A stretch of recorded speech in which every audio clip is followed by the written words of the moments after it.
नमस्कार। ऑनरटिल फाउंडेशन के story series में आप सब लोगों का तहे दिल से हार्दिक स्वागत, अभिनंदन।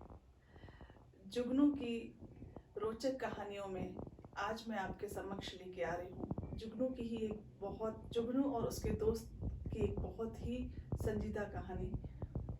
एक बार जुगनू अपने दोस्त के साथ गांव से स्कूल की तरफ जा रहा था। दोस्त शरारती था, बहुत ही बच्चे शरारती ही होते हैं। तो जुगनू का जो दोस्त था उसके मन में एक शरारत आई। उसने जुगनू के साथ बोला कि जुगनू, आज जो है हम इस गांव में ना एक महात्मा है जो बहुत ही पहुंचे हुए सिद्ध पुरुष महात्मा है, और सारे गांव वाले उसकी बहुत ज्यादा बड़ाई करते हैं और सब कहते हैं कि बहुत ही सिद्ध पुरुष है, इनसे जो भी कुछ पूछा जाए ना बिल्कुल सही सही बता देते हैं। पर मुझे भाई समझ नहीं आ रहा कि कैसे सही सही बता देते हैं। मेरे को मन में संशय है। तो आज मैं कुछ ऐसी योजना बनाऊंगा जिससे कि मैं इनको साबित कर सकूं कि ये कुछ न कुछ पाखंडी है या ढोंग कर रहे हैं। जुगनू भी बच्चा ही था। बोला ठीक है भाई, अगर ऐसा लग रहा है तो चलो, आप क्या कहना चाहते हो, मैं आपके साथ में हूँ। दोनों दोस्त गए।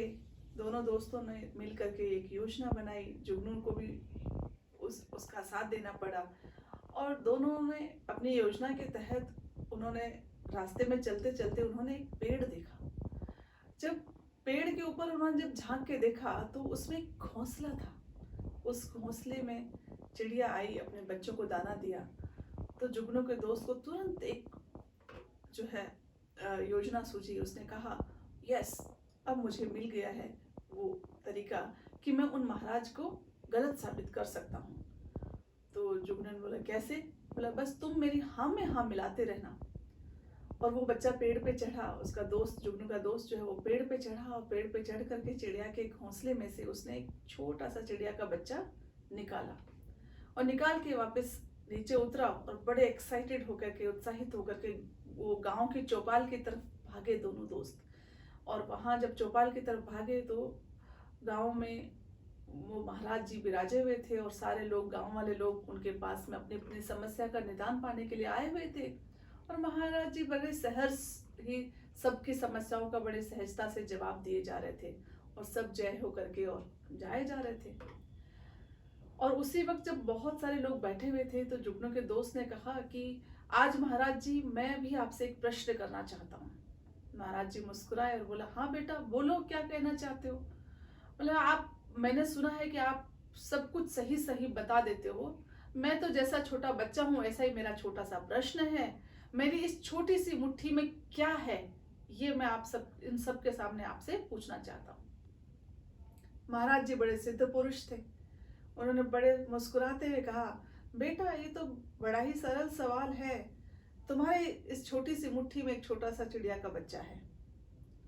तो जुगनू का जो दोस्त था बड़ा चतुर था। उसने बोला, ठीक है। उसको लग रहा था कि यहाँ तक तो महाराज जी सही जवाब दे ही देंगे, लेकिन उसकी योजना के मुताबिक जो दूसरा प्रश्न किया, इससे जुगनू भी हैरान था। जब उसने पूछा, उन्होंने कहा कि बताइए महाराज जी, मेरे मुट्ठी में आपने सही कहा कि चिड़िया का बच्चा है, पर अब आप ये बताइए कि ये चिड़िया का बच्चा जीवित है या मरा हुआ है?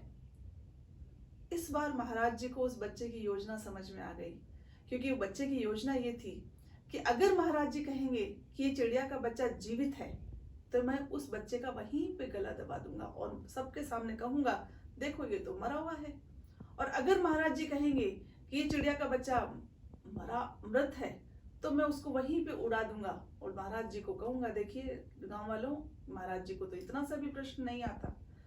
महाराज जी ने सोचा, आज तो मैं बच्चों के चक्कर में बड़ा फंसा, और लेकिन सिद्ध पुरुष थे तो उन्होंने मुस्कुराते हुए, महाराज जी ने सारे गांव वालों के समक्ष उस नन्हे से बालक को जवाब दिया कि बेटा, मैं मान तो रहा हूं तुम बड़े शरारती हो, लेकिन मैं समझ भी गया हूं। मन मन में उन्होंने ये विचार किया, लेकिन बड़े सहजता से मुस्कुराते हुए कहा कि बेटा, इस चिड़िया का बच्चे का जीवन और मरण दोनों आज तुम्हारे हाथ में है।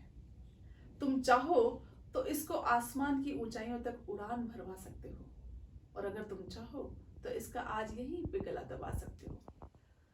बच्चे को जुगनू इस जवाब को सुन के बिल्कुल हतप्रभ रह गया कि सही में ही महाराज जी बहुत पहुंचे हुए हैं। और सारे गांव वाले भी मुस्कुराए और वो बच्चा भी, उसको भी एक सीख मिली। यही सीख बच्चों में आज आपको देना चाहती हूँ कि हमारी जो समय है, समय का सदुपयोग करना बहुत जरूरी है। और इस समय के सदुपयोग की पूरी ईमानदारी हमारी खुद की है। हम चाहें तो अपने इस समय को सही, पूरी ईमानदारी से और सही तरीके से अगर यूज करें तो अपने आप को आसमान की ऊंचाइयों तक स्थापित कर सकते हैं। और अगर हमने समय को बर्बाद किया और समय के साथ ईमानदारी नहीं बरती तो हम जहां हैं वहीं पे उस समय का गला घोंट देते हैं। तो आप सब बच्चों को यही कहना चाहूंगी बच्चों कि अपने जीवन में बड़े से बड़ा सपना देखने का साहस करो और अपने समय का सदुपयोग करके उन सपनों को हासिल करने का हौसला पैदा करो। और खुद के साथ कमिटेड रह करके ये प्रण करो कि यस, मैं अपने जीवन को कामयाब करूंगा, अपने देश के लिए बहुत बड़ा नाम करूंगा। और आप सभी बच्चों को यही कहना चाहूंगी कि अपो दीपो भव, अपने अंदर वो रोशनी पैदा करो कि जिसकी रोशनी से सारा जग जगमगाए। और आप सब बच्चों के लिए मैं यही दुआ करना चाहूंगी बच्चों कि हर पल पर आपका नाम होगा, आपके हर कदम पे दुनिया का सलाम होगा। मुश्किलों का सामना हिम्मत से करना मेरे बच्चों, एक दिन वक्त भी ये गुलाम होगा। Thank you very much. God bless you all.